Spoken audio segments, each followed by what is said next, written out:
Top 7 peores casos de acosos que han sufrido los futbolistas después un error.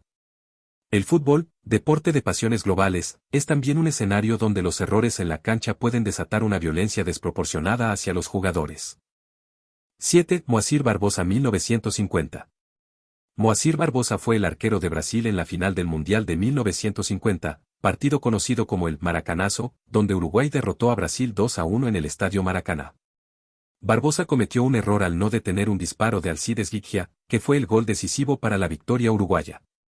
Tras ese partido, Barbosa fue señalado como el principal culpable de la mayor tragedia del fútbol brasileño y recibió el apodo de «arquero maldito». Sufrió décadas de marginación, le prohibieron acercarse a la selección brasileña y vivió estigmatizado por la derrota.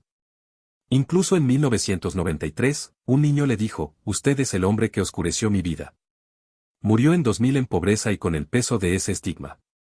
A pesar de haber sido uno de los mejores porteros de su época y de sus logros con Vasco da Gama y la selección, su legado quedó marcado por ese error y la sociedad brasileña lo condenó injustamente, sin reconocer su talento ni sus contribuciones previas. 6. Roberto Baggio, Italia, 1994. Roberto Baggio, estrella italiana, falló el penal decisivo en la final del Mundial de 1994 contra Brasil, lo que le costó a Italia el título. Tras ese fallo, recibió un fuerte acoso que incluyó cartas de odio y amenazas dirigidas a él y su familia. Además, algunos hinchas italianos quemaron su efigie en las calles como muestra de su frustración y enojo. Aunque con el tiempo fue perdonado por la mayoría, Baggio confesó que esa experiencia fue como morir para él, reflejando el profundo impacto emocional que sufrió tras aquel momento. 5. Juan Pablo Carrizo, River Plate, 2011. Juan Pablo Carrizo, arquero de River Plate en 2011, fue uno de los jugadores más señalados durante la crisis que llevó al histórico descenso del club a la Primera B Nacional. Cometió errores en partidos clave que contribuyeron a la caída del equipo. Tras el descenso, recibió amenazas de muerte por redes sociales y llamadas anónimas, hinchas incluso pintaron consignas violentas contra él en las paredes del Estadio Monumental. Su familia también fue hostigada, lo que lo llevó a abandonar Argentina temporalmente. Como consecuencia de este acoso y la crisis, Carrizo dejó River Plate y se fue a jugar a la Lazio de Italia, sin volver a jugar en el club. 4. Loris Karius, Liverpool, 2018. Loris Karius, portero del Liverpool en la final de la Champions League 2018 contra el Real Madrid, cometió dos errores graves que influyeron directamente en la derrota 3-1 de su equipo. Se ha confirmado que durante el partido sufrió una conmoción cerebral tras un codazo de Sergio Ramos, lo que afectó su rendimiento y provocó fallos imperdonables, según estudios médicos y análisis neuropsicológicos.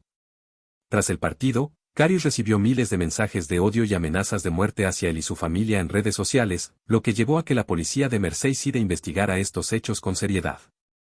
El portero expresó públicamente su dolor y pidió perdón a sus compañeros, aficionados y al club, confesando que no había podido dormir debido a la angustia por sus errores.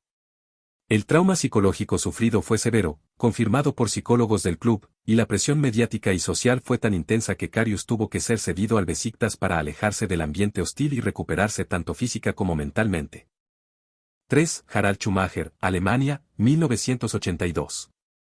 Harald Schumacher, portero alemán en el Mundial de España 1982, protagonizó una jugada brutal al noquear al francés Patrick Battiston con una fuerte patada y golpe con la cadera durante la semifinal entre Alemania Federal y Francia. Battiston sufrió la rotura de 2 dientes, una contusión cerebral y una vértebra dañada, pero el árbitro no sancionó la acción. Este incidente generó gran indignación en Francia. Como consecuencia del golpe, Schumacher recibió amenazas de muerte desde Francia. Además, un grupo de ultras franceses intentó secuestrar a su hijo en represalia por la agresión. Posteriormente, hubo intentos de reconciliación pública entre Schumacher y Battiston, pero la polémica con los ultras y la prensa francesa marcó para siempre la carrera y vida personal del portero alemán. 2. David Beckham, Inglaterra, 1998. David Beckham fue expulsado en el Mundial de Francia 1998 tras darle una patada a Diego Simeone, quien lo había provocado y presionado durante el partido entre Inglaterra y Argentina. Esta expulsión fue vista como decisiva para la eliminación de Inglaterra y desató una ola de odio nacional hacia Beckham. El acoso que sufrió incluyó periódicos británicos llamándolo enemigo público y traidor, responsabilizándolo por la derrota. En Londres colgaron muñecos con su figura como símbolo de rechazo. Incluso recibió una bomba postal en su casa, aumentando la gravedad de las amenazas. Beckham describió esta experiencia como un momento muy duro, sintiéndose solo y sin apoyo incluso de sus compañeros de selección, y afirmó que fue un error estúpido que le costó caro pero que le sirvió para madurar y fortalecerse como futbolista. Número 1. Andrés Escobar, Colombia, 1994. Andrés Escobar, defensor colombiano, cometió un autogol en el Mundial de Estados Unidos 1994 en un partido contra Estados Unidos que terminó 2-1, lo que contribuyó a la eliminación temprana de Colombia del torneo. Este autogol fue un error al intentar despejar un centro rastrero, que terminó en su propia portería.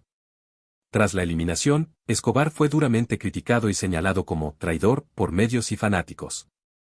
10 días después del partido, el 1 de julio de 1994, fue asesinado a tiros en Medellín por Humberto Muñoz Castro, conductor de dos hermanos narcotraficantes que lo habían insultado por el autogol. Muñoz le disparó 6 veces, y los asesinos gritaban «gol, gol», mientras lo mataban, en un acto que simbolizó la violencia y la presión extrema que vivían los futbolistas en Colombia en ese momento. Muñoz fue condenado inicialmente a 43 años de prisión, pero su pena fue reducida a 23 años y quedó en libertad en 2005. Los hermanos narcotraficantes involucrados cumplieron solo unos meses por encubrimiento. La muerte de Andrés Escobar conmocionó a Colombia y al mundo, convirtiéndose en un símbolo de la violencia que afectaba al país y los riesgos que enfrentaban los deportistas en ese contexto. Su legado incluye no solo su talento en el fútbol, sino también su compromiso social y lucha contra la pobreza. Si les gustó el vídeo denle like, compártanlo y suscríbanse.